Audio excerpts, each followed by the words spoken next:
So welcome everybody to what will be probably a little series of tutorials on how I knit my Mitred Square blankets.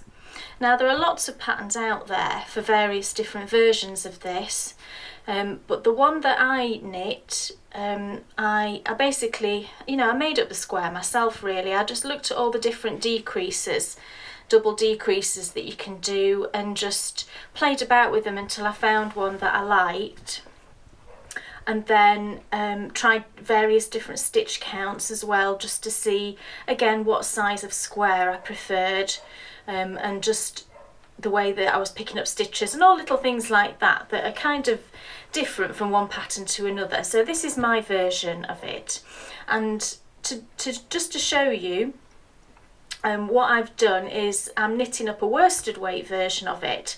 A lot of the patterns out there are for a sock weight, and of course you can knit this blanket in whatever weight you prefer.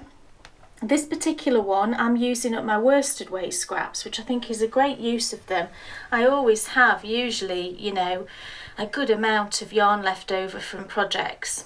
So I just thought I'd give it a go, and I really like the way it came out. So what we're going to do is we're going to start from the very beginning. So this was the first square that I knit on this blanket. So what we're going to do in this tutorial is we're going to start off and knit our very first square. Now the needles that I use, this is a worsted weight yarn, and I'm using 3.75mm needles. Again, that's entirely up to you what size of needle you use. I wanted a fairly dense fabric with it being a blanket, so that's why I've gone for that size needle. Now you can use either just a pair of DPNs, you can use long straight needles if that's your preference, you can use a circular needle, anything you like really. I've also got these teeny tiny single point needles which I think are really cute to knit it on. You can't get these in the very small sizes, but for this one you can, and these are Knit Pro Novas that I've got here. So we'll start off, like I said, with our very first square. So I've got this particular yarn is a Cascade 220 Superwash Paints, this one. But I've used a mixture of worsted weights, and also there are a few DK weights in there as well, and it all seems to work out. So, that's, again, it's a really good use of your DK and worsted weight scraps. So we're going to start with this square here. This was my first one. This is the only square where you need to cast on the full amount of stitches. With all the others, you're either picking up half the number and casting on, or you are picking up all of them. But for this very first square, we're casting on the full amount of stitches, which is 31 stitches that I use for my squares. And for this first square, I use the long tail cast on, which I have shown before in different tutorials, so I'm just going to go ahead and cast on 31 stitches. So I'll just do it the way that I do it, and the way that I sort of measure out how much yarn I use, I just do kind of little finger pinches. So I do 1, 2, 3, 4, 30, 31, and then I always just sort of add a little bit extra just for good measure, and I never have a problem doing it that way. I know it's totally unmathematical. So I'm just going to cast on 31 stitches.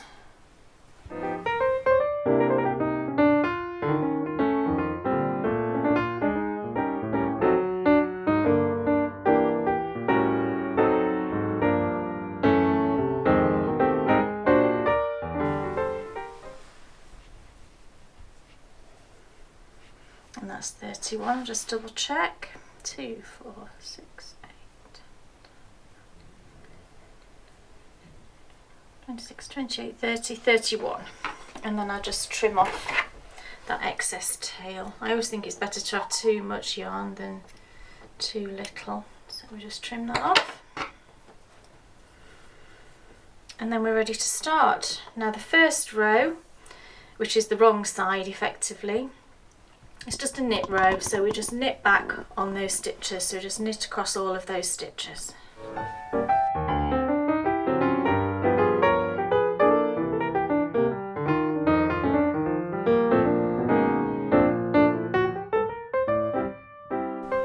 Okay, so we've knit that first row, and then turn And this is now effectively the side where you've got this lovely you know, cast on edge here. This is the right side. So we're going to work our first decrease row. Now I don't use any stitch markers. I know a lot of the patterns you will put a stitch marker in the middle and do decreases either side of that stitch marker.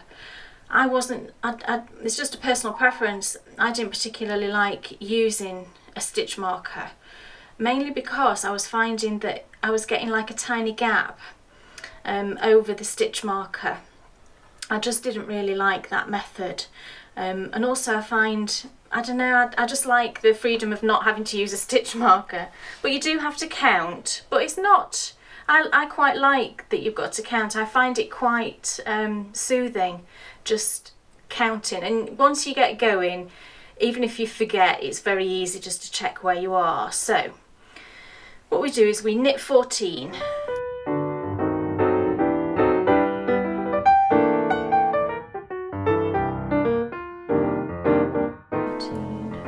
14, and we now do our double decrease, and the way that I do it is I slip one as if to knit, knit two together, and then pass that slip stitch over, and that means you've decreased 2. Okay, and then you'll have, if you want to do a double check, you'll have 14 stitches left. 2, 4, 6, 8, 10, 12, 14, and you just knit across those.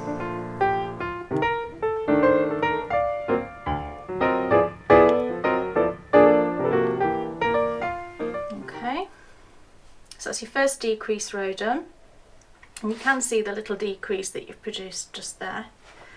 And we turn and we just knit back. So basically what we're doing is just a 2-row repeat, and your reverse side is always just a straight knit.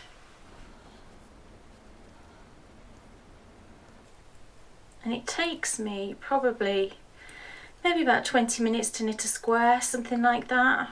I'm not a particularly fast knitter, so I know some people will probably be a lot quicker than that, but I think it's just the right amount of time. Even if you've not got a lot of knitting time in a day, you know, hopefully you'll be able to just grab 20 minutes and just knit a little square. And I think that's why I like this project. It's very satisfying, you know, you feel like you've actually finished something, even though in the grand scheme of things, you know, you've got hundreds of these little squares to knit. But it still feels very satisfying to get, you know, one little thing finished. And I really like that. Okay, so we've knit across those, we turn, and a second decrease. So what we do now is we knit 13, and we just carry on in this fashion, reducing that by 1. So we do 14, 13, 12, 11, 10, 9, you know, and carry on like that. So we'll just complete this row, and then I'll explain to you, you know, the number of stitches you'll end up with sort of at the end. So 3. And if you're knitting along, like now I'm talking, so I've kind of forgotten how many I've knit, you can either count from this end, obviously, or I find it easier just to count from this end. So if you do 2, 4, 6, 8, 10, 12, 13, you've got to have 3 left in the middle to do your decrease. So I know that I've got to knit another 2 to get to that 3 stitches in the middle. So I should have done 11. 2, 4, 6, 8, 10, yeah, 11, 12, 13.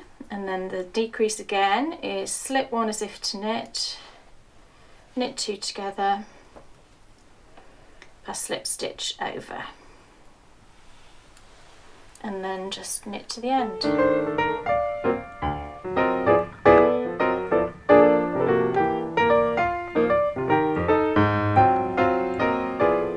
So again we will turn and just knit back on that reverse side row, and then just carry on in that way. So you can see your little decreases here appearing.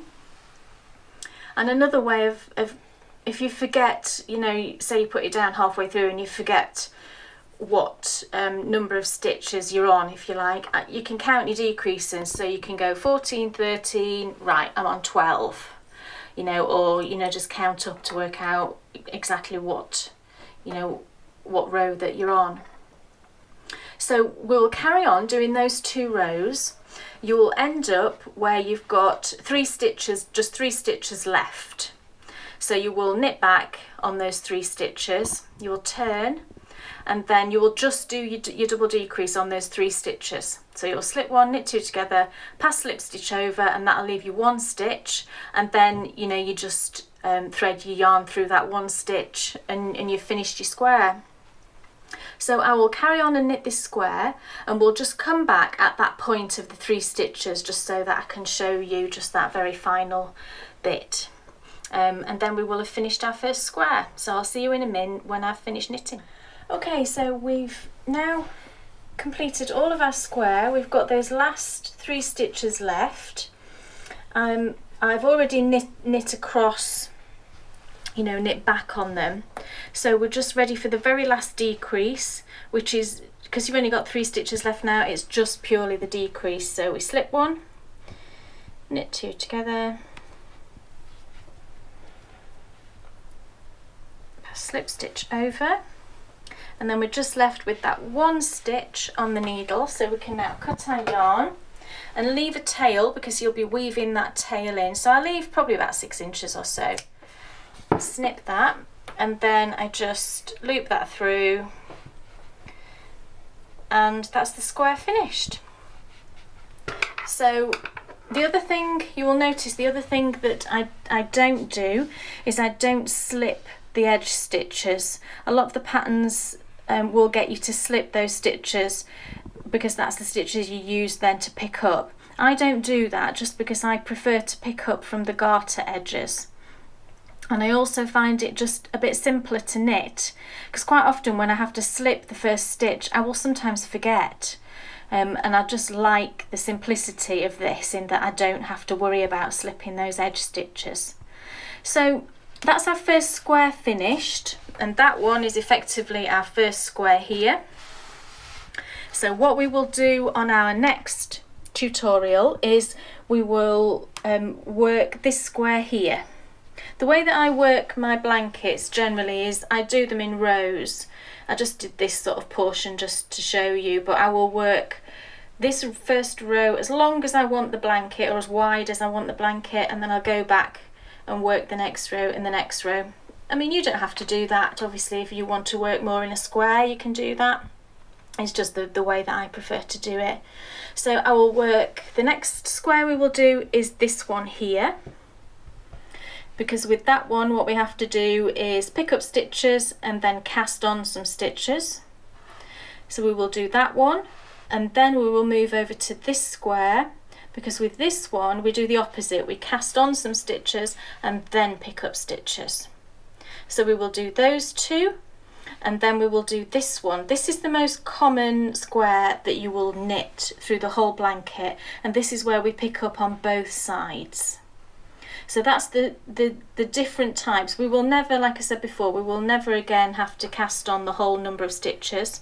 From now on, we will, once you've actually completed this bottom row, you won't have to do any more of this type where we pick up and then cast on.